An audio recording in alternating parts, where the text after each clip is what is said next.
Bamanyare cɛ ani muso denmisɛnnin ma bakɔrɔ Mali kɔnɔ ani Mali kɔ kan k'aw fo ka waleɲuman dɔn ka sanga ni aw ka ɲɛmadali ye sɔgɔmadon jɛmukan fɛ a tɛ fɔ an minnu kɔ nɛgɛ kanɲɛ 10 ka taa bila a 11 na Sirifila TV sanfɛ k'a fɔ Deliko u bila ka gɛlɛ dɔnkili ɲɛnganya ni y'an sigitɔ ye an ka ladala jɛmukan kan kɔrɔla la Kuyate Samara Sanogo cɛkɔrɔba bɛɛ lajɛlen dama ka kan gɛlɛya sigi la awɔ n'o taara ka min to yen kosɛbɛ ɲanguma u bɔra kɛ ka fɛn ba tɔ kɔsɔ o siga foyi t'o la i ni sɔgɔma nse restaurant baasi foyi t'o la nse i yɛrɛ dun alhamdulillah denbaya ka kɛnɛ baasi t'o la Jangabugukaw tɔɔrɔ s'u la ayiwa Samara Ne. an b'a lamɛnbaa jɛkulu fo Tiɲɛ don. Mali kɔnɔ yan fo ka taa se Mali kɔkana ma O bɛ bɛn. fɛn fɛn sɔgɔlen don Sirifila jabaranin na nin sanga in kɔnɔna O don. an b'a fɔ n k'u bisimila u ka jɛmukan man di sɔgɔmadon sanfɛ Tiɲɛ don. ni an dun kan ye bi ta ta sɔgɔmada ta kɔnɔna Nin ye na tiɲɛ ye. an b'a dɔn a tɛna kɛ basi ye min na bɛ dɛsɛ n'Ala sɔnna Bala Kuyate o la hali bi jɛmukan kɛrɛfɛ juru kosɛbɛ n y'a d'i ma koyi ayiwa n y'a minɛ ni barika ye an ka taa bari ko n y'a mɛn ɲɔgɔn gɔngɔn duuru gutɔrɔn 2 bɛ duguma Tiɲɛ don. yanni an ka taa ni jɛmukan in O ɲɛfɛ don. a ka kan an dɛmɛbaa jɛkulu walasa jɛmukan ka se ka lase diɲɛma ma an ka taa munumunu olu ka sugu kɔnɔnaw la O don. o tuma an bɛ taa an ka technicien fan fɛ O don. dɛmɛbaa jɛkulu ka sugu kɔnɔnaw an bɛ taa munumunu ye ka sɔrɔ ka segin ka na o bɛ bɛn awɔ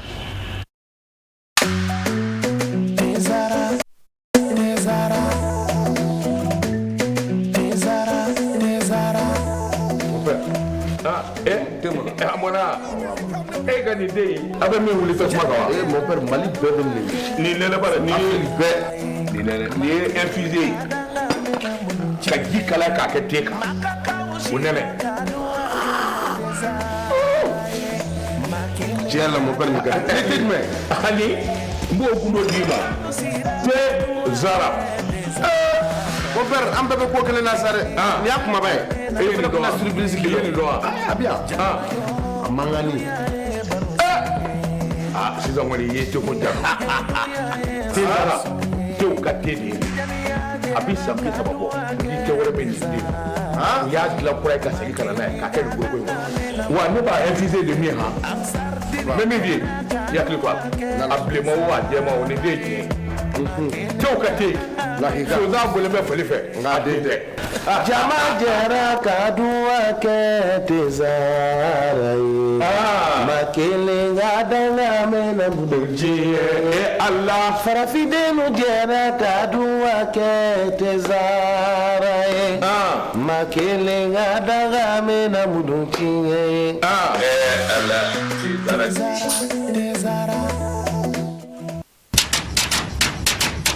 Malibamuso ne de b'a fɛ ka na duman kɛ wa kɛ bi nɛ kolonka langolo to na min nɔfɛ o na de bi tobi ni zamzam ka najini kura bɔlen ye a bouillon épicé na poulet Malibamuso e de b'a fɛ ka kɔkɛ ladiya ni salati lale kɛrɛnkɛrɛnnen ye ni ka jɛgɛ kɛnɛ da sanfɛ fɛn min b'o dunja zamzam ka najini bouillon poulet ana épicé dun aw minnu ye sogo jeninaw ye wali kelen aw b'a fɛ k'a ka plat spéciaux la dumuni kɛrɛnkɛrɛnnenw golo kelen min bɛ o la bi zamzam ka najini kura bouillon poulet ana épicé dun Mali kɔnɔ Gawo kɔnɔ donso denbaya bɛɛ lajɛlen ka nisɔndiya n'i ka tobilen ye i jigi sɛmɛnjiri kɛ zamzam ka najini kura bouillon poulet ana épicé ye kɔkɛ bɛ minɛ k'a nisɔndiya ni ka bila muɲa na n'a mago jɔra kunnafoni wɛrɛ la zamzam ka najini kura bouillon a épicé n'a poulet kan a bɛ se ka wuli ka se bɛɛ ɲarela immeuble babu yara la Zavia kɛrɛfɛ rue 429 porte M1 walikɛla a ka nɛgɛjuruku bɛ banba 76 80 0062 16 walikɛla 76 38 59 59 zamzam ka najini kura bouillon poulet ana épicé olu de bɛɛ lajɛlen wasara. Lala Kuyate i y'a fɔ cogo min na min ye an talen kɛ ka taa munumunu joya fiyɛ kɔnɔ Lala Kuyate a dɔw la an na segin ka don jɛmukan kɔrɔ Kodi Samara y'a fɔ cogo min na nin y'an bɔlen an ka dɛmɛbaa jɛkulu la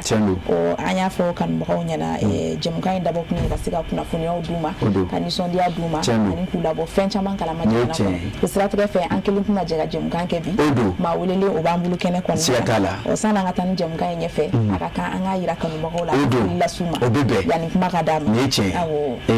balimakɛ i ni sɔgɔma an b'a ni sɔgɔma komi baasi tɛ yen baasi foyi tɛ yen denbaya don tɔɔrɔ si t'u la nin waati in na i bɛ Sirifila TV sanfɛ e bisimila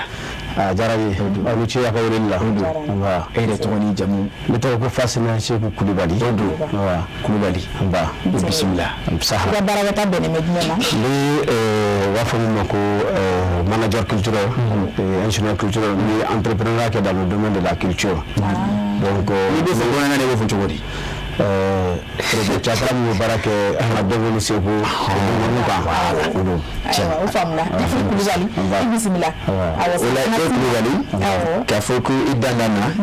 sɔgɔmadonnaw jɛmukan kɔnɔ o la ne b'a kuyate an tɛ a bisimila ni fɔlisen ɲuman dɔ ye o don Samayira an ka seko ni dɔnko tigilama minnu b'an bolo bi o fɔlɔ ye Burama Traoré an bɛ Kulibali kɛ bisimila n'o ye yanni kuma ka d'a ma ko woloden tan woloden tanya ayiwa o ka jugu dɔɔni dɛ o ka jugu kosɛbɛ yɛrɛ an bɛ Kulibali kɛ bisimila ni o ye kosɛbɛ o bu bɛɛ n'Ala sɔnna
Sɛgɛsi Babi Samayira Sanogo ko woloden tanya ko ka jugu siga foyi t'o la ko ka Lala Kuyate an bɛ a fɔ hali bi olu tigilamaaw ye k'a fɔ o ko jigi sɛmɛsɛtigi Ala la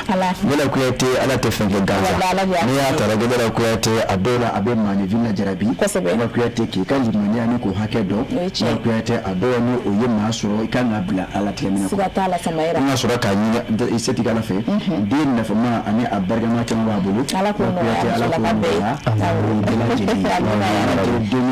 a bɛ minnu fana bolo olu fana ka hakili sɔrɔ u hakili to a tɛ minnu bolo la u kana don u gasiw la n'o tɛ miiri janya man go n'i y'a ta lajɛ maa si ka musokisɛya t'a to k'i ka den sɔrɔ ayi siga t'o la Lala Kuyate a bɛ fara setigi Ala ka latigɛ a jateminɛ Ala b'a di dɔw ma ka sɔrɔ Ala ladon cogo t'u o ye tiɲɛ ye o ye tiɲɛ i b'a dɔn k'a fɔ ye ko Ala de ka se ka bon o ye tiɲɛ ye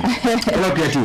maa weleli b'an bolo kosɛbɛ a sigilen kɛra na mɛn an ka fɛɛrɛ kɛ ni ka kunnafoniya ni k'o ta Lala Kuyate o ye dɛmɛ ko ye k'a kumabaw tɔmɔ n'an y'o tɔmɔ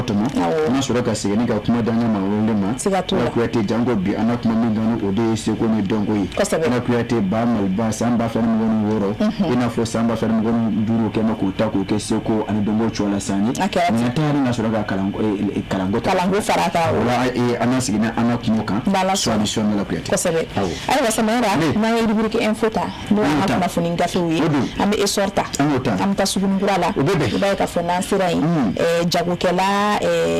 3,000 ani 100 olu de kɔni ka jagokɛyɔrɔw ni u sigilen yɔrɔ minnu na ka feere kɛ olu de kan ka dilan kura ye. Lala Kuyate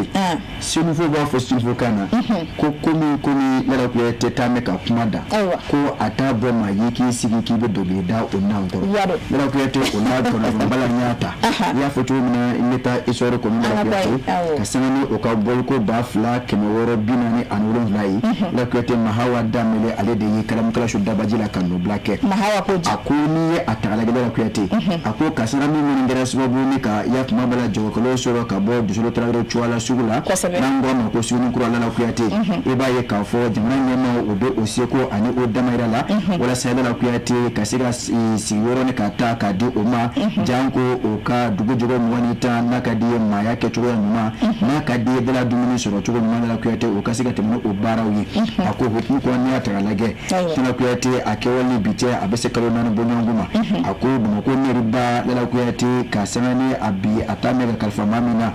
o ko ma ko chargé d'expédier des affaires courantes Lala Kuyate Mark Dabo Tewa Lala Kuyate ka bɛn ni ntɛnɛndon ye a ko ni a ye a sen bɔ a kɔnɔ kɔrɔ ka taa ya kuma b'a la minnu salo kɛ yɔrɔ minnu ko ni o suganti mɛ Lala Kuyate jamana ɲɛmaaw fɛ walasa ka se ka Sugunikura feerekɛla minnu bɛ yen ni tasuma kasara y'o sɔrɔ k'u ka yɔrɔw jeni walasa ka se ka sigiyɔrɔ di olu ma o yɔrɔ kɔfɔlen na Lala Kuyate a ko n'i ye a ta k'a lajɛ a bɛ bɛn jagokɛla 3,619 de ma Lala Kuyate minnu ko ni sigiyɔrɔ na ta ka di o ma fan wɛrɛ fɛ a ko hukumu kɔnɔ na yɔrɔ 3 don Lala Kuyate a ko yɔrɔ kun fɔlɔ Lala Kuyate o yɔrɔ min na o ye tali kɛ an ka sokomuso kɛnɛ ni o ye Champ EPG de Bamako ye Lala Kuyate ye b'a ye k'a fɔ ga 1,909 bɔɲɔgɔn ko Lala Kuyate o ko na fɛnsɛn ye ka fara kiosi 374 kan a ko nka Lala Kuyate ka sanga ni baaraw ni a cogoya ye a bɛ se ka kɛ dɔ bɛ fara ninnu kɔfɔlenw kan ka sanga ni waati na cogoya ye Lala Kuyate ka n'an bɔra yen i bɛ taa Ali o kɔrɔ ma ko Ali Félix Houphouët-Boigny i b'a ye k'a fɔ ye Lala Kuyate sigiyɔrɔ 700 bɔɲɔgɔn ko a ko olu bɛ labɛn n'a ye ka ɲɛsin jagokɛlaw ma Lala Kuyate sigiyɔrɔ 3nan o bɛ tali kɛ Bamakɔ mairie Lala Kuyate n'a ka di ye commune 3 yɛrɛmarakafo 3nan commune 3 olu yɛrɛmarakafo 3nan o kɔfɛla Dar es Salaam kaw fɛ Lala Kuyate ko yɔrɔ 3nan bɛ yen a ko yen fana jagokɛla magasin 615 bɔɲɔgɔn ko a ko olu fana dilan Lala Kuyate ni k'a ta k'a di yakuma la jagokɛla ninnu ma Mark Dabo ko y'a jira k'a fɔ Lala Kuyate ni yɔrɔ ninnu kɔni a ko a sugantira ka sanga ni jamana ɲɛmaaw ka wulikajɔw ye walasa Lala Kuyate degun ni gɛlɛya minnu ye maa ninnu sɔrɔ nin ko in na ni a kɛmɛ sababu ni tasuma kasara ye o ka feerekɛyɔrɔ ko ni jeni Lala Kuyate walasa ka se ka fiɲɛ bɔda di o ma a ko hukumu kɔnɔ n'i ye a ta k'a lajɛ kɛwale in kɔni a b'a la ka taa nin cogo in na wa Lala Kuyate n'i ye a ta k'a lajɛ a ko a laɲiniba ye min ye hali bi o de ye baara min ni o kun bɛ a la o ka se ka to o baara in na walasa ka se ka denbaya ni k'o balo sɔrɔ ko ni a taara Lala Kuyate a ko an bɛ don min na fɔ bi kɔni a ko caman kɛ bɛ baara ninnu na koyi a ko ni Ala sɔnna ma a tɛ mɛn bilen Lala Kuyate jagokɛla minnu n'u tali kɛ jagokɛla 3,619 na a ko u na taa ni ka bila o sigiyɔrɔw la janko o ka se ka tɛmɛ ni o ka baaraw ye o hukumu kɔnɔna na jagokɛlaw Cuala maa min kun bɛ yen ni o ye Ibrahima Mayiga ye ale kɔni ye a jira k'a fɔ kuma tɛ ale da fo n'a kɛra ka jamana ɲɛmaaw fo u ka nin wulikajɔ la a ko wa baara min don a ma kɛ olu ɲinɛ ma a ko bɛɛ lajɛlen sen donna baara in na a ko olu bɛ dugawu de kɛ hali bi Lala Kuyate Ala kalisi Ala k'o d'a ma janko baara in ka se ka teliya cogo min na jagokɛla minnu bɛ yen ni u ka yɔrɔw jeni na u ka se ka se ka taa feerew daminɛ Lala Kuyate siga foyi t'o la Samayɛrɛ an bɛ dugawu kɛ u ye yarabi Ala k'an bɛɛ lajɛlen kisi o la an bɛ indépendant ta n'an y'o ta an bɛ taa Gawo marabolo kɔnɔna na an ka taa yen n'an sera yen Samayɛrɛ min bɛ tali kɛ an ka finitigiw la o ye wulikajɔba dɔ sabati ni marabolo 2 kɔnɔ ni Kayi n'o ye Kayi ni Gawo ye ka se ka ngara d'a Bamaji tigila maa 50 bɔ ɲɔgɔn de la Lala Kuyate ne deli ka nin fɔ i ye ka taama to sen na bolofifa o tɛ jɔ fɛn ye a ko hukumu kɔnɔna n'i ye a ta k'a lajɛ Lala Kuyate an ka jamana cɛfini tabaw n'a ka di an ka lakanabaw Lala Kuyate a ko hali bi ka bɛn ni juin kalo tile 6 tɛmɛnen ye dɔw fɛn tun tɛ o ye wa Lala Kuyate ba ye kafo gawo ane kaika ufi Lala Kuyate anga chefni tabao uye mboro kone ta minta ka shoju la ku aku kasangani bono banfla tale ka choro chama kuna ku Lala Kuyate bara kumfolo okera rola obi doro kofo doro obe ya kumabala gawo obi masuriana aku yi Lala Kuyate susuru kumfolo akera sababu kasika jara la kulu mamwa aniko kolu da kulu ko nyine karaba onno ngoni fe Lala Kuyate kama fatuke ofali la iba ye kafo okaburu ko fe munu ni ubutalike ukamutula ani obe bara keni minemu Lala Kuyate uru chama chena eta majo jara désarmé alibi kama fatuke akala silula ayira kafo susuru flana Lala Kuyate ako okera oro ko folina namina okuni yemubuli bado fale yete nyona de Lala Kuyate ayeme kafo minemu jara wula kuluka minemu de ako onongo ni fe anga chefin tabao ama ako bia dagdela ku sa ani dubuche Lala Kuyate uye afini furu ni ka barafuru Lala Kuyate ni ngasoro ka temina ay kafo ko susuru sawana okera alibi goro wala Lala Kuyate yoro mi nisi okunge me kafo jara wula kulu otame bisibla na oro ko folina ako akera sababu ni ka machama ko ni nyene karaba afana okabul mafon fana ka Lala Kuyate nambora ga okofi amena kai kaufi ibaye kafo sandari Lala Kuyate uye kai maraburu kafo yimfana urmasir tabao uye sansoro juguka Lala Kuyate jugu mununu okume munu solola kasangani odagoro doyi ako kumina urmasir tabao sikana soro kafo ni jara wula ku doga dagoro doyi onu woni fe uye ukalla be sabati nyafu chuma safa ani biduma Lala Kuyate amena ningo akera uye anga chefin tabao kafra urisi jamana kala blumu on fe faso malikono na kadiye afo Africa kori chedu Lala Kuyate kasangani jeka barayi Lala Kuyate ani jugo ani olufa uchokola kasoro kabwe kanika alibi kata nara marabulu kono ibaye kafo yefana Lala Kuyate ani jugo ankara nona yi Lala Kuyate ngamemi mfuyi amake bashe mina aya dese ko mina teleke buro ko yeta ani mena ani wota ko du jugo lai Lala Kuyate ni kaningene uchama ningene karaba buro ko fu uchama fana de ani olufa lu chidu ko da ko lunchi Lala Kuyate akumemi mfuyi ko jugo bila ma Lala Kuyate ukamna ganindu nga umafu ya lafulo ya madame lafulo Lala Kuyate anga chefni tabo kalengandu ko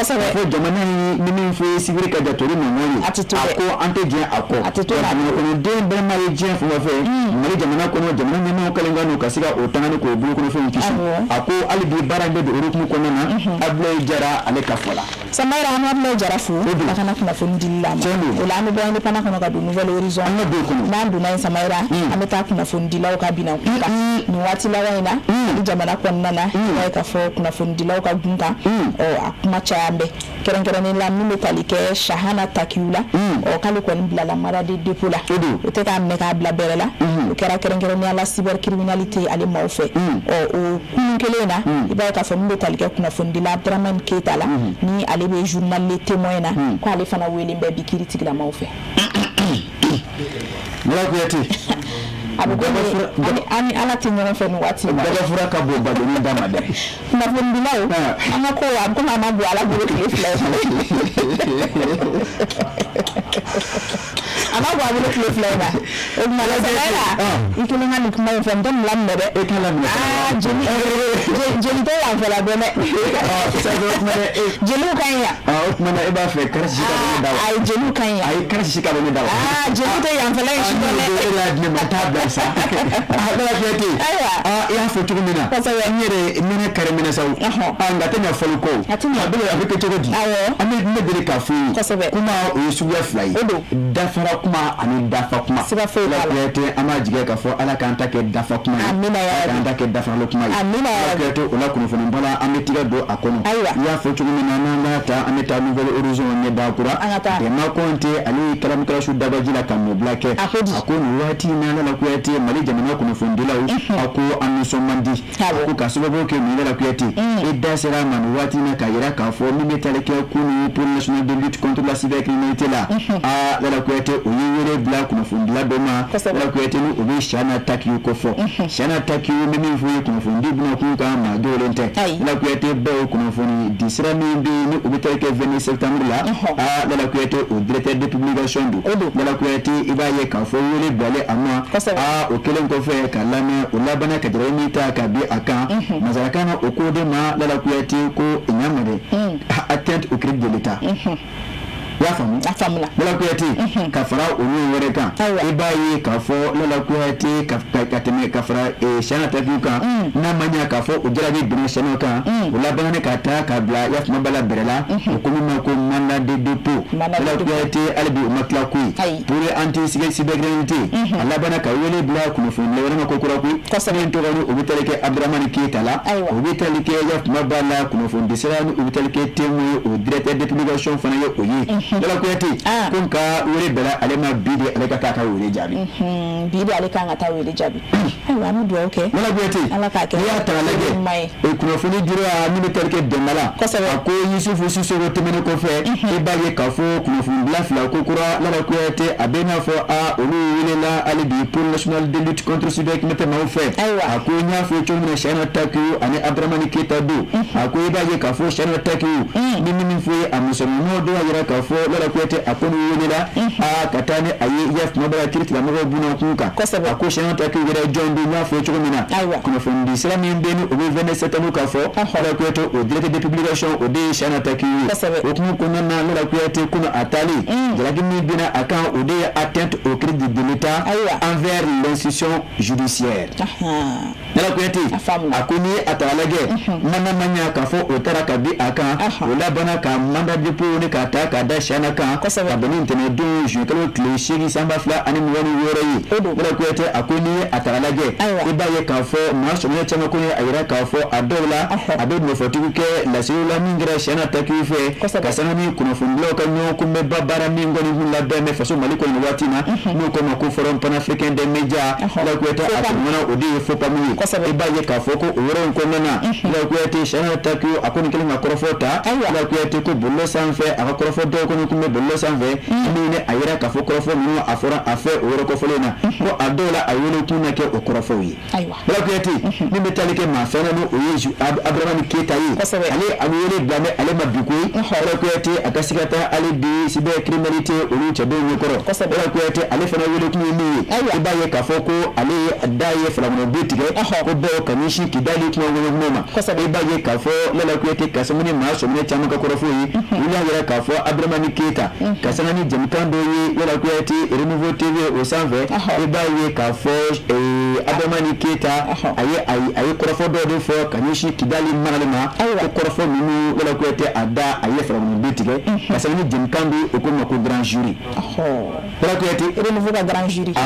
kɔrɔfɔ ninnu fɛra a fɛ o de jamukan kɔnɔna na kɔrɔfɔ min kɔni don ne tun tɛna segin o kan ayi a ye sogo ci ala ka nin ci ya ko nin dɛ a bɛ segin o kan dɛ a y'i dɛmɛ ko de ani maa mago bɛ kɔrɔfɔ ninnu na n'i ye nouvelle résultat ta a ɲɛda sabanan kɔrɔfɔ ninnu ye n'o sɔrɔ yen n'ala sɔnna ko Samayira y'a fɔ a ye fɛ ka n sa ayiwa an bɛ dugawu kɛ Samayira ala ka jisuma k'a fɛ halisa ala k'an kisi la o la an bɛ indicateur du renouveau ta n'an y'o ta Samayira a sanga ni gɛlɛya minnu bɛ jamana kɔnɔ olu kun kan ko olu kɛlɛli ye ni o ye gestion des crises ye i b'a ye k'a fɔ min bɛ tali kɛ essence ale litiri million n'i t'a dɔn i tɛ pan nin kɔnɔ ten ayiwa an k'a kɛ ten an bɛ sisan ko in a ma nɔgɔn dɛ 9,585 millions de litres a fɔ ko essence litiri caman bɛ ka taa se gasoil fana 4,680 millions de litres ko de bɛ jamana kɔnɔ waati min k'i k'a fɔ dakuruɲɛ kelen ko taji ni gasoil caman bɛ jamana kɔnɔ a bɛ i ka dan o ma a caman bɛ Samayira kulu y'a fɔ ye n'i bɔtɔ ye nɔ na i y'a labɔ ayiwa n ye n ta la dɛ Lala Kuyate mesure ta yɔrɔ min y'a ni bɛ tali kɛ kulu la Lala Kuyate kulu min ni o ko ma comité régional de gestion des crises et catastrophes du district de Bamako Lala Kuyate o ka ladala sigi o y'a kɛ kunu ko ye sigi min a bɛ kɛ o fɛ dɔgɔkun siɲɛ kelen a bɛ kɛ gouvernorat du district de Bamako kɔnɔna Lala Kuyate a ko sigi kun ye min ye o de ye ka se ka ɲɛfɔli kɛ ɲɔgɔn ye Lala Kuyate jamana alahala k'an ma dama jagoko bonna kun kan a ko Lala Kuyate o kumu kɔnɔna na i b'a ye k'a fɔ baara in yɛrɛ a bonya dɔ ne kun t'a mɛn k'a di maa min ma o de ye Ablaye Kulubali ye Lala Kuyate o de ye Bamako gouverneur ba ye a ko n'i ye a ta k'a lajɛ a ko sigi ninnu senfɛ Lala Kuyate i b'a ye k'a fɔ direction générale du commerce de la consommation et de la concurrence o cogoya la madame Jawara Kongo Aba ale kɔni a ye kɔrɔfɔw ta ni ka ɲɛfɔliw kɛ Lala Kuyate ka se kunun ma ni min fɔ ye labɛn minnu bɛ sen na n y'a fɔ ye cogo min na i n'a fɔ e yɛrɛ tun b'a fɔ k'a fɔ cogo min na i ne kɛ man k'i k'a dan ye Lala Kuyate kuyate akan kan mara fasi to la ya ako ado do na fo bi ako essence a litri chama ko me faso mali kono ka fara gasoil o litri chama fana kan la kuyate ako o be faso mali kono fo ka se gaz bitani ako o fana o chama faso mali kono de la kuyate ako ni ataralage madame Jawara ko abaye ayira ka fo ni ata ka la la kuyate ako ni bisiga ye ka fo bi blangoro mi mambolo la kuyate ko abe ma jigisigi la kuyate essence ko bunokun gasoil ko bunokun ani gaz bitani ko bunokun ka ako bawo indokun blangoro ako baye ka fo o yanga ka bu ka teme dokun teme taka ako conseil aux affaires économiques et financières monsieur Mahamadou Traoré ale kelen ko fo tay ay ayira ka fo la kuyate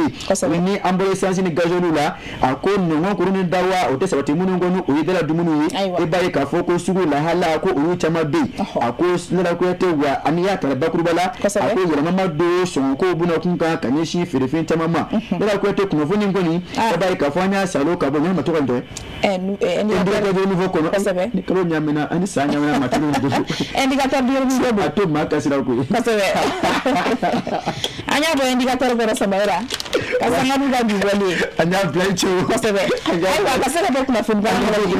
ni so abigo ma ko ta Samaira nani tamta Kenya ba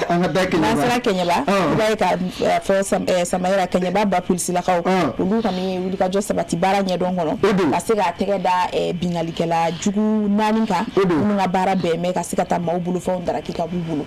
lala kuyati mimi mfoye kaimara bulu am opus la kaw kasanganu uka bara do la beni uka mako kokaje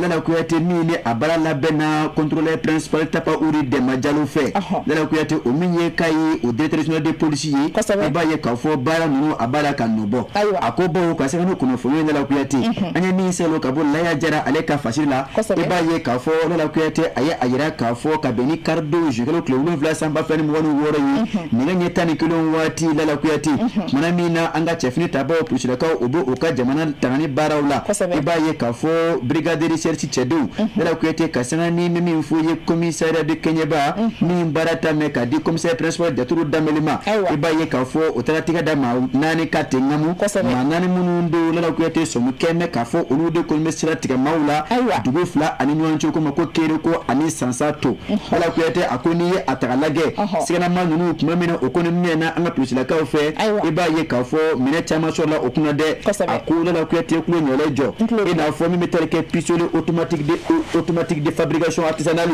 akula la kuyati osor la okuna kafara asharjeri kan mi metelke ni cartouche saba kuma okona na de 9 calibre la kuyati kafara okan ako marfa fla 2 fusils à pompe ko de marque attaquant o fana marfa dɔ ye dɛ attaquant fana marfa ni tɛ zo ye i t'olu ɲɛ dɔn ayiwa wala kuyate ka fara o kan i b'a ye k'a fɔ olu fana chargeur tun bɛ ɲɔgɔn na ka se ka pisi 5 bɛ ɲɔgɔn ko ma wala kuyate n'i y'a ta k'a lajɛ ka fara kabulu o bɛ min doni ka ɲɛw dogoni o ye a ko o finma fila tun bɛ o bolo fo ka se muru cɛjugu fila fana tun bɛ o bolo wala kuyate a ko min fɔ ye maa naani ninnu minɛnen min ka laban k'o tigɛ kɛ o k'u ye k'o kɛ woropan ye k'o sɛnsɛn ka taa min fɔ ye polisilakaw ja baara la ni ka taa ɲininkali ta ka ɲɛsin o ma wala kuyate o labana ka jɔnwɛrɛ fɔ ka yɛrɛ k'a fɔ ko olu dɔn bɛ a la fasiri n y'a salo ka bɔ sɔrɔdi bongo kɔnɔ wala kuyate bi taa y'o bila yan Samaira u ka bila yan ko ni ɲin t'i da geseko kɛla i k'i jija i sen ka na y'o la o la an b'i fo k'i barika da kunnafoni sɛbɛkɔrɔ walawala an b'a jigiya k'a fɔ kanubagaw olu t'a fan sɔrɔ bi kunnafoni ko u ka taa fan sɔrɔ dɛ o b'a to an bɛ taa sɛgɛnnafiɲɛ bɔ fitinin kɛ n'an dɛmɛbaa jɛkulu ka sugu kɔnɔnaw ye ka sɔrɔ ka segin ka na kuma di an ka don maa weleli n'Ala sɔnna awɔ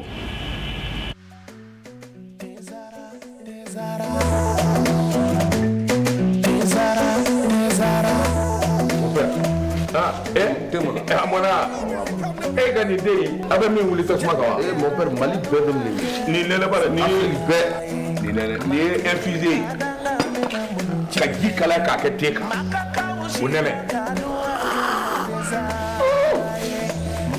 tiɲɛ la mon père ni ka te dime ani mbo kundo di ma te zara mon père an bɛɛ bɛ ko kelen na sa dɛ ni y'a kumaba ye e ni do na surprise kilo ni do abiya a mangani sisan kɔni ye te ko da te zara tew ka te de a bɛ san bi saba bɔ ni kɛ wɛrɛ bɛ nin den u y'a dilan kura ye ka segin ka na n'a ye k'a kɛ nin goroko in kɔnɔ wa ne b'a infusé de min han mɛ min bɛ yen i hakili to a la a bilenman o a jɛman o ni den ye tiɲɛ cɛw ka te yen sonsan bɔlen bɛ foli fɛ nka den tɛ. jama jɛra ka duwa kɛ tezara ye ma kelen ka danga mɛna diɲɛ ala farafindenu jɛra ka duwa kɛ tezara ye ma kelen ka danga mɛna mudun tiɲɛ ye ala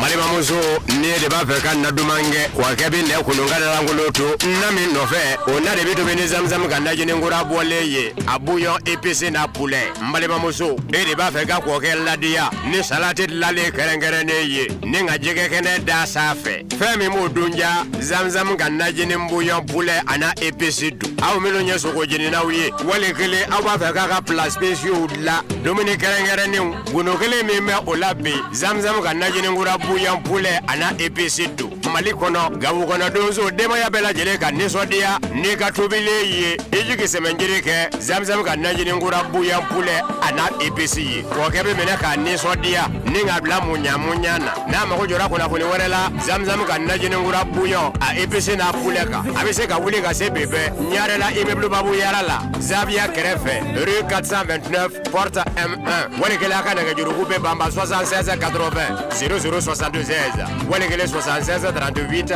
59 59 zamzam ka najini nkura bouillon poulet ana épicé duden bɛɛ lajɛlen wasara. Lala Kuyate. Samara Sanugo. Bamananw ka kuma don. Kosɛbɛ. A ko n taara ni nana. Awɔ. E bɛɛ la bɛɛ bɛ ɲɔgɔn da fɛ. O ye tiɲɛ. Bawo n bɔra n somɔgɔw ɲɛna. O tɛ soma sama ko t'o la. Ayi. O la an bɛ segin ka maa wele ma. Kosɛbɛ. Ni k'a bisimila ko kuratigiw jɛmukan kan. Awɔ. K'a yira k'a fɔ ko a dangan na. Kosɛbɛ.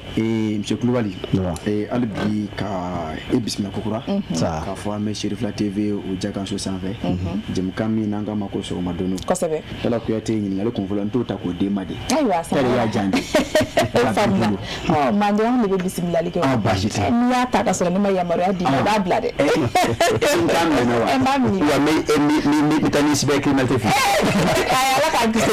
Ka n t'a minɛ. Kulubali kɛ. N bɛ segin k'a fɔ n k'i bisimila. Rajɛkulu. Tulo b'i la nin sanga in kɔnɔna na. N'i ko seko ni dɔnko hakili la an ka jamana yɛrɛ sigilen don o kan. An ka jamana ɲɛmaaw ye ba ta ka don o la fana. O kɔrɔmasuru bɛ kɛ Samayira nin san 2 in bɛɛ lajɛlen salon fara ɲinan kan. I b'a ye k'a fɔ a san ninnu talen don kɛrɛnkɛrɛnnen Ala k'a di seko ni dɔnko tigilamaaw kan. Yala Monsieur Kulubali e ye seko ni dɔnko baarakɛla ŋana ye. Yala ɲininkali fɔlɔ la Samayira ale yɛrɛ ye o jate a y'a faamu cogo di et puis a ye nisɔndiya jumɛn di aw seko ni dɔnko tigilamaaw ma. O don ne balimamuso i ka ɲininkali belebeleba ye sabula comme on dit n'i ko ɲagaribagatɔw ma ko a ka kuma fɔ n'a daji ma faga mun jɛna faga anw seko dɔnko tigilamaaw ni décision tali a kɛra sababu ɲumanba ye anw ma parce que a b'a dɔn ni a bɛ jateminɛ kɛ seko ni dɔnko tigilamaaw bɛ baara caman kɛ dibi la degun caman b'u kan donc n'a yirala k'a fɔ jamana ɲɛmɔgɔw u miirila ka tasibila kɛ k'a fɔ u bɛ baara mun na k'a dɔn u ye fo ka san kɛrɛnkɛrɛnya o ma dan san 1 ma fo kana se fo san 2 ma parce que année 2025 o de tun décrétera ko année de la culture o bɔlen kɔfɛ u ye san 2 wɛrɛ k'a la k'a daminɛ 2026 ka taa 2027 la u y'o fana fara kan o ma d'aw ma u k'u bɛ kalan fana fara kan o b'a yira k'a fɔ an bɛ baara mun kɛ baara nafamaba don o b'a yira k'a fɔ ko an jɔyɔrɔ fana ka bon jamanajɔ la donc o kɛra sababu ɲuman ye an baarakɛlaw minnu bɛ cakɛ nin kɔnɔna la donc a ye dɔ fara an ka baara kan wulikajɔw daba an ye ɲɛsinɔgɔ t'an ye an bɛ se ka fɛn fɛn mun kɛ pour que ka baara in ka sankɔrɔta pour que jamana ɲɛmɔgɔw ye danaya mun ta k'a d'an kan ani ka danaya mun ta k'a da a cakɛla ba kan pour que a kana kɛ danaya kana u kana fɔ danaya kɔ donc an seko ye fɛn fɛn mun ye pour que a décision in ni dɔ ma fara kan foyi kana se ka bɔ a la o ye k'a yiru la k'a fɔ u ye décision min ta u kana nimisa la hali bi dɔ ka fara kan parce que jamana foyi tɛ tiɲɛ kɔnɔ n'o ye jamana jamana ba ye n'a ka seko ni dɔnko a ma don ba la jamana ba bɛɛ n'i y'a ta k'a lajɛ i b'a sɔrɔ bɛɛ sinsin bere ye u ka dɔnko ni seko ye anw fɛ yan n'i taara fan caman an ka Mali la an ka seko ni dɔnko tigilamɔgɔw u dɔnnen don u bonyalen don diɲɛ fan 14 bɛɛ la mais n'i nana an yɛrɛ fɛ yen n t'a fɔ k'u dɔgɔyalen don sa mais u kan ka minɛ cogo min na o tun tɛ yen donc ni nin décision ɲɔgɔnna o b'a yira k'a fɔ ko an ka baara ninnu a bɛ nɔ bɔ la an bɛ Ala deli k'a fɔ a bɛ kɛ ɲɛtaga ye dɔw b'a fara kan o b'a yira k'a fɔ en quelque sorte jamana ɲɛmaaw ye i y'a fɔ cogo min na bonya min kan ka ta ka da aw kan jamana ɲɛmaaw ye u wuli ta ka don aw kan nin ye tiɲɛ ye mais o hukumu kɔnɔna na o fana ye baara di aw ma bawo hali bi a bɛ se ka o seko o dɔnko o yaguya cogo min na o hukumu kɔnɔna na yala e yɛrɛ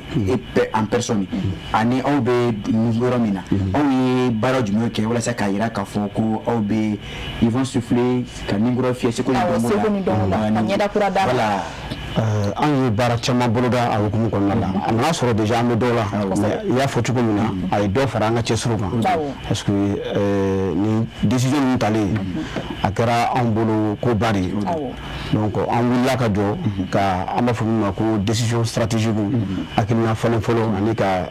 hakilina kumabaw ta mun bɛ se ka baara nafa bɛ se ka bɔ mun na ani minnu bɛ se ka ye parce que seko ni dɔnko baara n bɛ kuma ka yamaruya kɔnɔna la sans contre baara de don tant que n'an bɛ balo la a bɛ continuer ka taa donc an bɛ cakɛda minnu kɔnɔna la n'o bɛ f'o ma ko kulu ninnu an ka miiri an ye point sigi ka u prioriser an bɛ se ka mun ni mun kɛ san nataw kɔnɔ an miirila k'a fɔ comme a y'a sɔrɔ déjà hakilina dɔ tun b'an na n'o ye ka festival dɔ bila sen kan n'o tɔgɔ ko festival Sogobɔ an y'o bila Sogobɔ bamanankan ninnu n'a y'a ta k'a lajɛ sogo an ka bamanankan la o ye laada ɲɛnajɛ minnu bɛ kɛ an ka togodaw la n'a b'a ye mɔgɔw bɛ dɔn kɛ ni sogow ye marionnette b'a la donc an ye a miiri k'o bila sen kan ka an ma dan o dɔrɔn ma an ye programme caman de don a kɔnɔ ni kalanbolo b'o la ni hakilina jagabaw b'a la n'u b'a fɔ conférence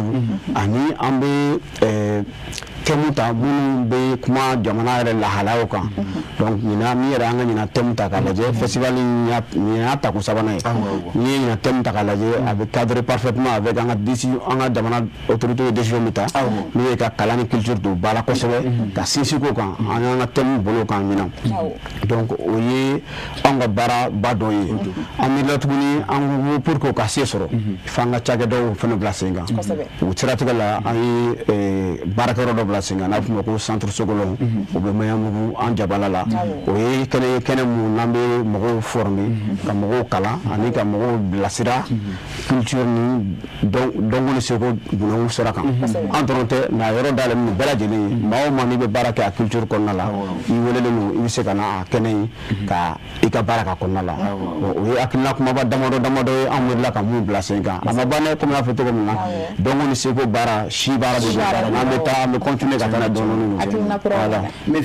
festival Sogobɔ in e ko ko ɲinan y'a ta ko sabanan ye yɔrɔ san 2 minnu tɛmɛna ka se ɲinan san 3 ma aw yɛrɛ ɲɛ b'a la k'a fɔ festival a bɛ ka kɛ ni laɲini min ye o bɛ ka sabati wa o kɔni n'an y'a ta k'a lajɛ a b'a fɔ cogo min na n'i y'a mɛn taa kunu yɔrɔ la o b'a sɔrɔ ko minnu ta de jara fɛn min bɔra kelen na ka na filela fo 3 o b'a yira k'a fɔ a bɛ taalen ɲɛ de sinon a tun bɛ dan peut-être siɲɛ fɔlɔ ma ou siɲɛ filanan ma o siratigɛ kɔnɔna la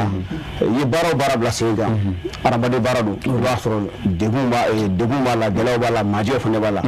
mais n'an ye a bɛɛ fara ɲɔgɔn kan an b'a ye k'a fɔ san 3 in kɔnɔna la an bɛ ka laɲini minnu sɔrɔ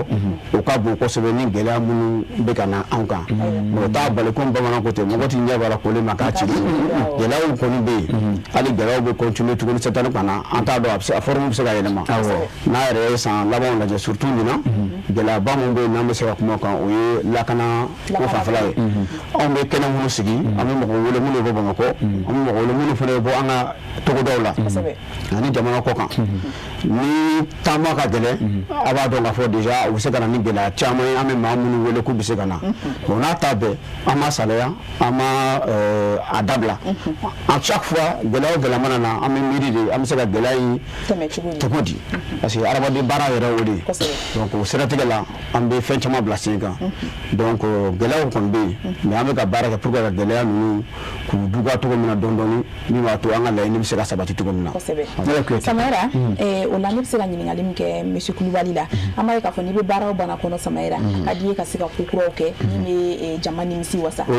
surtout Mali bɛ gun dɔ de kɔnɔna na waati na ni o ye AES ye an b'a dɔn o jamana bɛɛ fana seko ni dɔnko bɛ o la yala en termes d'innovation a bɛ ka créativité minnu kɛ yala ɲinan kɛrɛnkɛrɛnnenya la aw hakili jiginna AES ko ta fan na wa aw kɛlen don ka ko kura jumɛnw boloda ka bɛn ni AES ko ye. o ye ɲininkali belebele ye baara o baara n'a bɛ tali kɛ culture domaine na wali seko la Mali bɛ gun min kan sisan a bɛɛ da magara la an bɛ jamana saba fara ɲɔgɔn kan an bɛ fɛn fɛn mun kɛ an b'a kɛ ni ɲɔgɔn ye donc an bɛ thème ta i bɛ taa sɔrɔ généralement a bɛɛ bɛ boli olu kan parce que n'i y'a ta k'a lajɛ an bɛɛ ye mɔgɔ kelenw ye mɔgɔ kelenw ye donc du coup i bɛ dɔ fɛn dɔ y'an fɛ i b'a sɔrɔ o ɲɔgɔnna kelen bɛ jamana tɔ ni fila fana la donc an bɛ thème minnu ta ani an bɛ mɔgɔ minnu yɛrɛ wele a caman a fanba a bɛ bɔ ni dugu minnu la ala an bɛ kɛnɛ minnu sigi ani an bɛ jɛmukan minnu sigi a jɛmukan caman ye boli gɛlɛya minnu bɛ anw kan an bɛ se ka kuma olu kan cogo min na ka solution sɔrɔ an b'olu ye fɔ a kɔnɔna la o tɛmɛnen kɔfɛ an bɛ formation minnu kɛ olu jamana kɔnɔdenw a formation olu de ɲɛsinnen minnu a fanba donc o ye fɛn ye min b'a jira k'a fɔ ko a b'an bolo ba la o sanfɛ yɛrɛ an bɛ miirila hali bi ka fɛn kɛ min bɛ se ka jɛkulu n'o ye a ka hakilina ye a n'a ka laɲini ye ka fara jama ɲɛmɔgɔw ka hakilinaw kan an bɛ se ka dɛmɛ fɛn fɛn lase u ma a kana culture kana dan dɔrɔn n'a fɔra ko acteur culturel wulila dumuni baara dɔrɔn de fɔ an bɛ se ka fɛn fɛn mun lase u ma n'o ye hakilina jagabɔ sira ye gafew sira fɛ ani sɛbɛnniw sira fɛ an bɛ se ka fɛn fɛn mun lase u ma an bɛ baara fana kɛ k'a ɲɛsin u bɛɛ lajɛlen ma ni jamana saba min fana a maaw bɛɛ an bɛ ɲɔgɔn dɔn hali jamana ko tɛ parce que ni an bɛ taa kɛnɛw kan i b'a sɔrɔ an bɛ ɲɔgɔn sɔrɔ kɛnɛ ninnu kan donc an bɛɛ ye kelen ye donc an bɛ baara caman kɛ ɲɔgɔn fɛ sisan o la hali bi k'i fo k'i waleɲuman dɔn k'a fɔ hali bi an bɛ to festival hukumu kɔnɔna na la Kuyatɛ n'a ma ɲɛ k'a fɔ c'est la 3e édition o la festival min ye ne sogo bɔ don festival in bɛ kuncɛ kuma o kuma aw bɛ sigi ni mun de ye les résultats attendus a résultat bakuruba la anw fɛ an ka laɲini fɔlɔfɔlɔ mun ye an bɛ min présenter maaw la a ka se ka diya u ye ani an yɛrɛ bɛ laɲini min sɔrɔ a la ni a n'an b'a fɔ o ma k'a nafa an ka laɲini ni ba tɛ dulonni tɛ sɔrɔ la fan dɔw bɛ yen minnu gulonnen don mɔgɔw la kununi la mɔgɔw la faamuyali la ani ka mɔgɔw a dɔnko ni seko ye k'a yir'u la pour que a kana se ka tunu cogoya min na o ye laɲini dɔ ye laɲini dɔ fana ye mun ye ka se ka a dɔnko ni seko ye ka se ka cari diɲɛ mɔgɔw la bɛ se k'a ye cogo min na anw bɛ jɛkulu min kɔnɔna la ni compagnie n y'a fɔ ma ko compagnie Sogoro n'o bɛ festival organiser compagnie bɛ balo la a ka ca ni san 40 ye ne min bɛ kuma la aw ɲɛna bi a ka kɔrɔ n'hali ne ye a compagnie yalala diɲɛ fan 14 bɛɛ la ka taa festival baw bɛɛ kɛnɛ kan diɲɛ jamana baw caman na a ɲɛmɔgɔ n'o ye Yaya Kulibali n fa cɛ n ka foli b'a yɔrɔ la ne la a dɔn kosɛbɛ n'i ye culture kun fɔ diɲɛ fan o fan nin domaine na a kodɔnnen donc an ka laɲini dɔ fana ye n'a ma ɲɛ ko diɲɛ mɔgɔ kelen bɛ ka na kodɔn an bɛ yɔrɔ min yɛrɛ la an ka se ka lakodɔn a n'an yɛrɛ bɛ se ka mun kɛ min b'a to a baara in a kana se ka lasa cogo min na a bɛ se ka développer ani ka hakilina kuraw fara kan anw fɛ laadala baara don nka a bɛ di génération par génération donc serekulu b'a la donc génération bɛɛ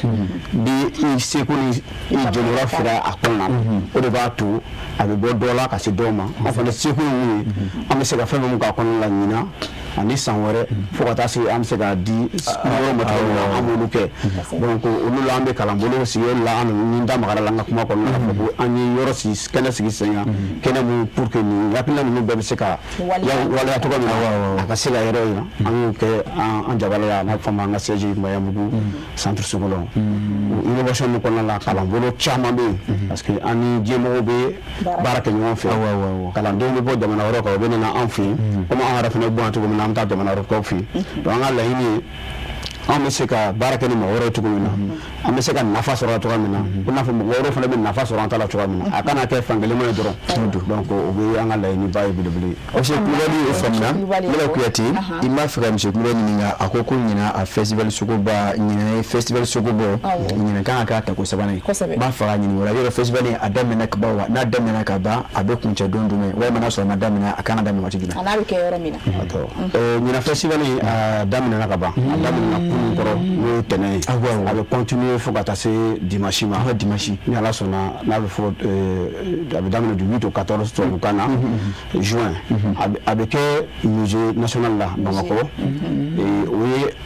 kɛnɛ min yamaralen k'a fɔ a bɛ kɛ mais activité caman bɛ kɛ yɔrɔ wɛrɛ la mun tɛ ale musée ye dɔw bɛ kɛ Balabugu palais de la culture Berger la dɔw bɛ kɛ anw yɛrɛ ka Jabala la n'o ye centre Sogolon comme n y'a fɔ cogo min na an bɛ activité caman organiser formation b'a la a n'a ɲɔgɔnna caman donc a bɛ kɛ olu yɔrɔ caman na mais sigiyɔrɔ yɛrɛ o ye musée national ye festival Bunuku quoi mais sogo ninnu ni fɔli bɛ kɛ minɛ ko yɔrɔ fɔli tɛ dɛ o bɛ kɛ a bɛɛ la o yɔrɔ de ka di ne ye sogo n'i bɛ fɛ ka sogo ninnu ye i bɛ taa musée la i bɛ taa Balabugu palais de la culture Berger la sini yɛrɛ n'o ye mercredi ye ni Ala sɔnna Mamu Ciyoro n'o bɛ bɔ Marakala ani n'a ka cɛdenw u bɛna na sogobɔ kɛ bada la o bɛ kɛ fɛn ye fɛn min ka ɲi kosɛbɛ parce que Bamakɔ caman b'a ye minnu bɛ taa Segu Marakala ou peut-être k'a ye télé la mais a man ca u caman na u k'a ye Bamakɔ yan Sogo a da gɛlɛyaw tɛna caman kan n'i sera yen sini wuladafɛla la fo ka taa se fitiri ma karamɔgɔ ne ma cero kana maaw sera ka taa sa ni ko ji fɛn bɛ yen ni baba bɔra don a million bɛ bɔ wa o na solution sa n'o bɛɛ bɛ sogo bɔ de kɔnɔna la jɔn f'i ye Samaira min f'i ye ɲamma dɛ o la sisan o kumana an sɛnɛfɔw tɛ taa wa a bɛɛ invité don don jumɛn a ye sɛnɛfɔw ka fɔli bɛ kɛ anw fɛ yen an bɛ kɛnɛw sigi communauté bɛɛ kama communauté ka kɛnɛw o la bɛɛ lajɛlen bɛ jouer dɔw ta ye dɔn ye dɔw ta ye dɔnkili ye dɔw ta yɛrɛ sogo ɲɛnajɛ ne kama yɛrɛ de ma o sogo ɲɛnajɛ in o dɔw bɛ kɛ jeudi ni o bɛ bɛn ni festival yɛrɛ dayɛlɛli don officiel n'o cérémonie n'a fɔ o ma ko cérémonie officielle n'o banna fitirida ka taa fitirida la o caman de programme o fɛ o bɛ kɛ musée la o bɛ kɛ musée la donc n'i ma se ka sini sɔrɔ i bɛ se ka taa Alamusa musée la i tɛ fɔ jigi kɔ sinifo bɛ kɛ yen sinifo bɛ kɛ yen maa caman wɛrɛ bɛ kɛ mun tɛ sinifo ni bolo funu na a bɛ taa tigi kun koyi ɲininkali dɔɔni bɛ ne bolo yanni an ka bɔ kuma kɔnɔna na yala n'i ye nin ɲɔgɔn kɛnɛbaw sigi ni tako fɔlɔ tɛ nin ye a tako filanan tɛ nin ye n'i bɛ jɔ n'i bɛ kuma fɔ ko dugutigi mɔden dugutigi mɔden yiri ka so dugutigi mɔden awɔ tout d'afili dugutigi mɔden kuma bɛ bolo an ka taa fɛ nin kɛnɛba ɲɔgɔn komi n y'a fɔ cogo min an filɛ fa a tako sabanan na yala aw ni jamana ɲɛmɔgɔ kɛrɛnkɛrɛnnenya la seko ni dɔnko minisiriso awɔ a kalifalen bɛ minisiriso min na yala aw n'olu bɛ baara kɛ ɲɔgɔnya la wa n'aw bɛ baara kɛ ɲɔgɔnya la yala aw bɛ fɛ u k'aw dɛmɛ kɛrɛnkɛrɛnnenya la sira jumɛnw kan hali bi festival Sogobɔ a ka se ka san sɔrɔ tiɲɛ don festival Sogobɔ ani compagnie Sogolon baarakɛlaw bɛɛ a bɛ wagati jan bɔ u ni ministère bɛ baara kɛ ɲɔgɔn fɛ ko caman na wa jamana ɲɛmɔgɔw yɛrɛ a kɛra présidence ye a kɛra primature ye u n'u ka cakɛdaw caman fɛn fɛn minnu bɛ yen u bɛɛ b'an kibaruya kalama u ka dɛmɛw fana bɛ s'an ma comme n bɔra k'a fɔ cogo min na an ka dɛmɛ bɛɛ tɛ ɲɛsinnen tɛ sɔrɔko dɔrɔn ma dɛmɛ caman bɛ yen a b'u yɔrɔ la mun ye papier kow ye k'o d'an ma mun bɛ se ka anw dɛmɛ an bɛ se ka dɛmɛbaga jɛkuluw ɲini cogoya min na ani k'u ka cakɛda ɲɛmaaw minnu ka baara bɛnnen don hakilina jagabaw ma olu bila an ka bolo kan minnu n'an bɛ jɛmukanw sigi u kana ka walawalani kɛ public ye olu u b'o fana bila an ka bolo kan y'a dɔn kɔni o tɛ gansan ye o tɛ cogo min na hali bi an bɛ ɲininkali ani laɲini fana siri u ka dɔ o bɛ kɛ o ye belebele hali bi an b'a ɲini fɔ ka dɔ fara kan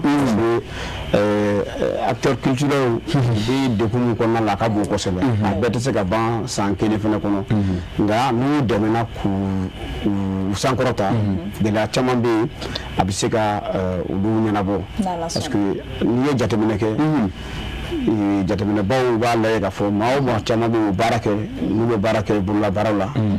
seko ni dɔnko mɔgɔw ka ca la kosɛbɛ ni secteur baden ye tiɲɛ don contrairement à ce que mɔgɔw da tɛ maga la kosɛbɛ donc n'i y'olu dɛmɛ c'est comme si i ye jamana de dɛmɛ parce que jamana population fanba bɛ baara sɔrɔ yɔrɔ min na u ka nafa bɛ sɔrɔ yɔrɔ min na n'i y'u dɛmɛna k'o yiriwa jamana yɛrɛ bɛ yiriwa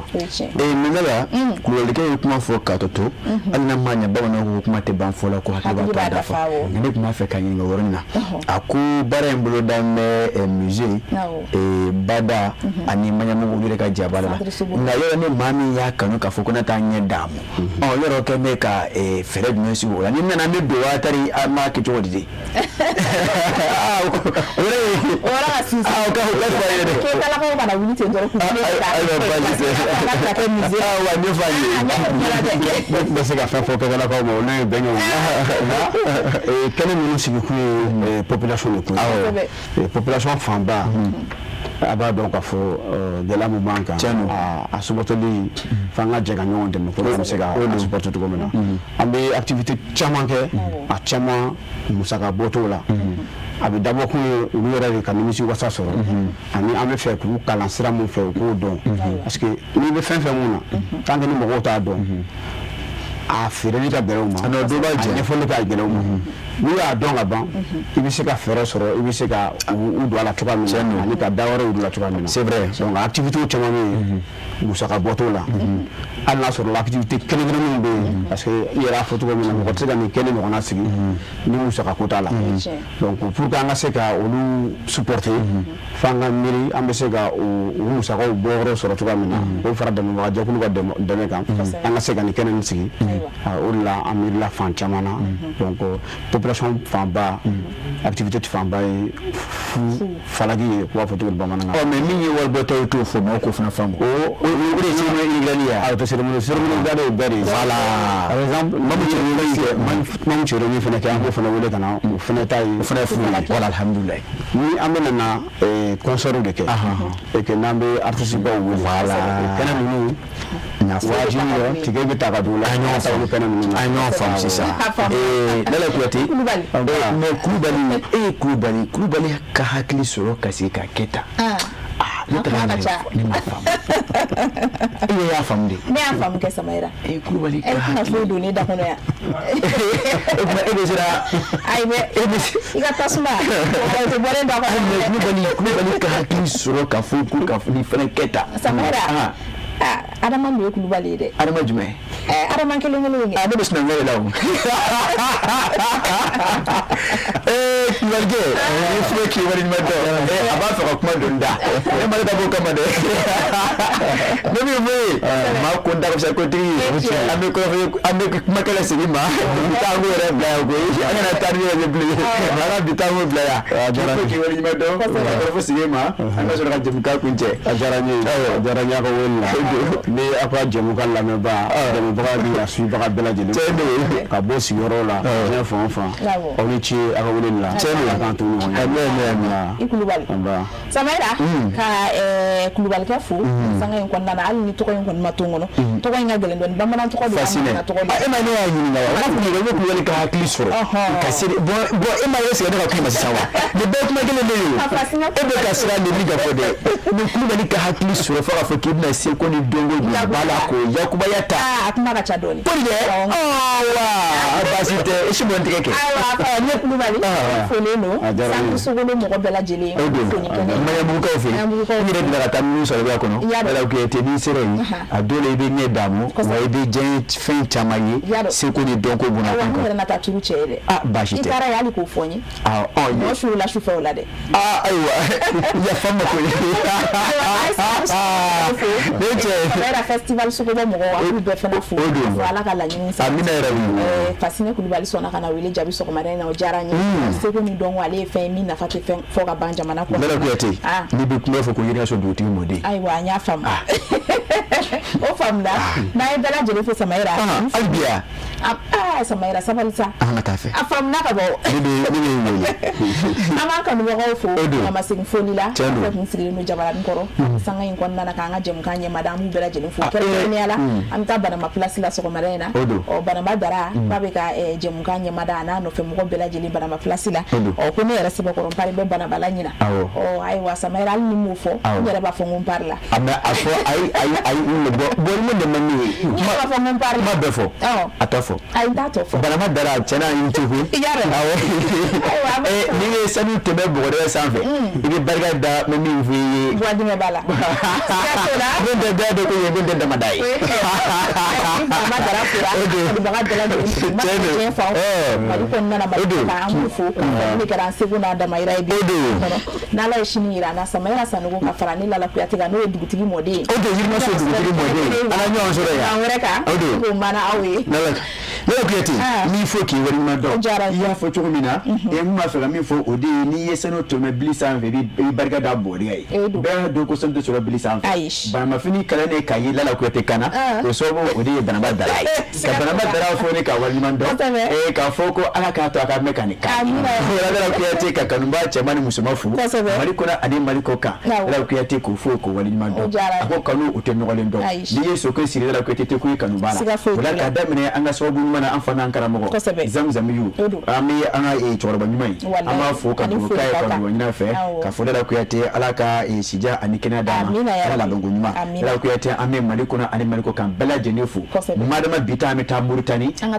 ko jimu kai ko atefo oluko amu fo uto onu jamuna da ko tana mbura amena on yere fe ya ma be fo yere chike ko nyumana ka shifa tv bela ba jenefu to anu jamuna la ko te kada men nyama su kana fa du malala la kuyate ame bela jenefu wala ame so sigi minga ode dimla barakela wi be dire ka fo yemo seme to nyuma ode be same tiga ja ni ni ki kan yo le ya la kuyate mo do be dimla ka barake wala bi mi fe ni ka fe juru akumi le maestro de la technique la kuyate Mohamed Keita masareke akumala ka mi fo ye kan negene ka ka sakoi la kuyate akere fe bango ka abu kumbe e kuma kan bo ni ka charkata fa mi fe États-Unis o so bu bango abu blanchisseri jaba fo ye na bo fa men fe sha ko ngene ki si ni ka so ni siga ka jawu ko chari jembe ni ka so ami shara fo ka fana ka fo atijani ko telefone yoro la fana mi fo ye shara chwala ula ka yoro fo ka wal mando se be ke jamka en ka bishu na ni shu janwala doni shini 10h 11h ni e amenyon so ya ala ka kiyera dama ala ka jamana basigi ala ko ta ka machine amina ya rabbi ne tezaradi ka kenya ani lafiya sabati bela jere farkolo la akadi ko jugu Namibia garan baro be nyaga wa bela jere nyeda be wala wala mu ye lemi ka bantoron bela jere me ni sodia niko John Starire mais awa kuma ga chansa ne de Starire ne kadi wa ne dumuni utinya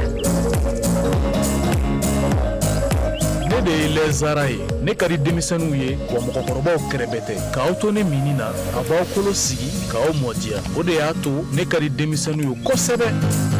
aw yere fe jumeni kadi ani jumeni binanchenya ne de do to mode concentré zara ne kelin pedro ao na amberi stari Malko dumuni sanuman caman a ye tobiliko la sanbalanɲɛw sugandi n'o ye Zara ka dumuni fɛnw ye a bɛ sɔrɔ Mali feereyɔrɔ bɛɛ. Zara ye Nouveau Soleil SARL ka produit dilannenw ye. Malima muso ne de b'a fɛ ka na dumange wa kɛ bi ne kununga da langolo to na min nɔfɛ o na de bi to bi ni zamzam ka najini ngura bɔlen ye a bouillon épicé na poulet malima muso e de b'a fɛ ka kɔkɛ ladiya ni salati lale kɛrɛnkɛrɛnnen ye ni nka jɛgɛ kɛnɛ da sanfɛ fɛn min b'o dunja zamzam ka najini bouillon poulet ana épicé dun aw minnu ye sogo jeninaw ye wali kelen aw b'a fɛ k'a ka plat spéciaux la dumuni kɛrɛnkɛrɛnnenw golo kelen min bɛ o la bi zamzam ka najini ngura bouillon poulet ana épicé dun Mali kono gabu kono donzo dema ya bela jele ka nisodia ni ka tobile ye ejike semenjiri ke zamzam ka najini ngura buya mpule ana EPC ko kebe mena ka nisodia ni ngabla munyana na mako jora kula kule werela zamzam ka najini ngura buya a EPC na kuleka abise ka wuli ka sebebe nyarela immeuble babu yalala Zavia Kerefe rue 429 porte M1 wale kele aka na juru coupe bamba 76 80 0062 16 wale kele 76 38 59 zamzam ka najini ngura buya mpule ana EPC nude bela jele wasara